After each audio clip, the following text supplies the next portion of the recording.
Bonjour, bienvenue pour le flash d'information de Nissa FM. L'Association des femmes de Naplouse organise une rencontre culturelle autour de la littérature.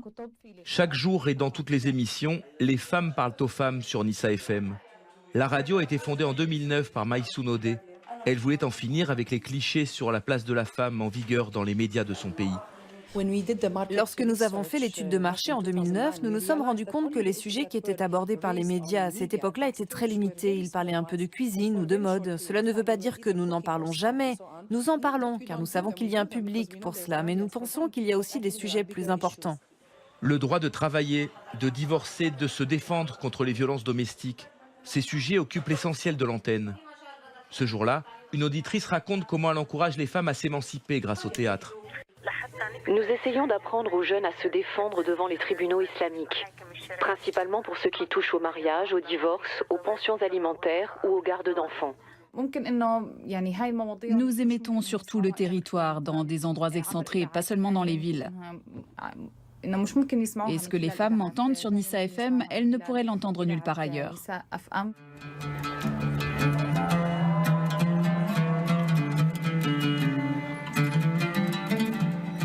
La société palestinienne passe pour l'une des plus avancées du monde arabe en matière de droits des femmes.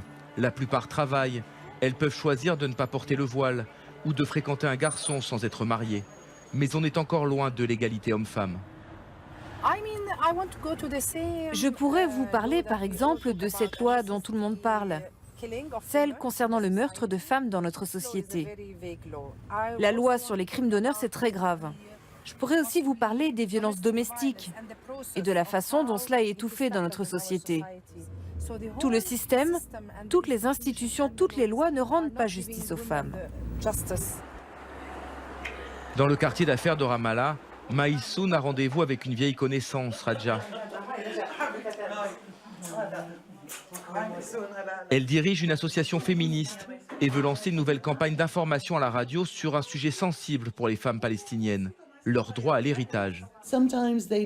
Parfois, les frères arnaquent leurs sœurs en leur disant « Tu sais, ce que tu donnes, cela ne vaut rien comparé aux autres frères et sœurs. C'est juste un bout de terrain. » Mais souvent, ce bout de terrain vaut beaucoup d'argent. Et les femmes ne le savent pas. Nous avons donc mené une campagne et aujourd'hui, beaucoup de femmes ne renoncent plus à leurs droits.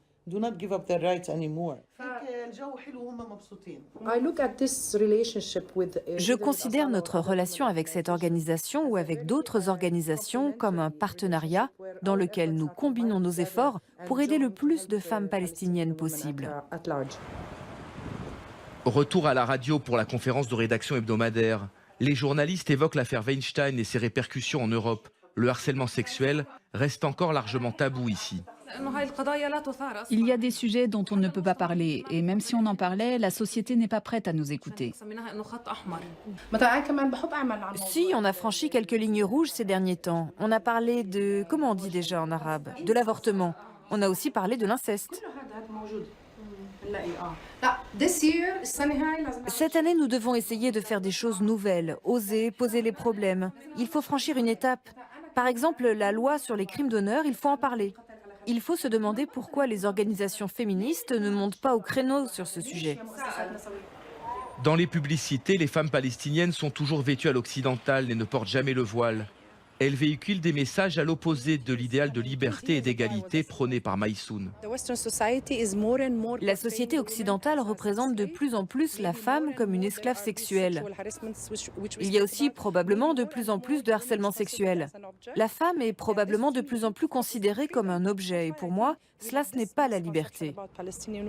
Je pense qu'il y a une mauvaise perception de la femme palestinienne. Elle est vue comme une femme opprimée. Le voile restreindrait leur liberté. Moi je ne le pense pas.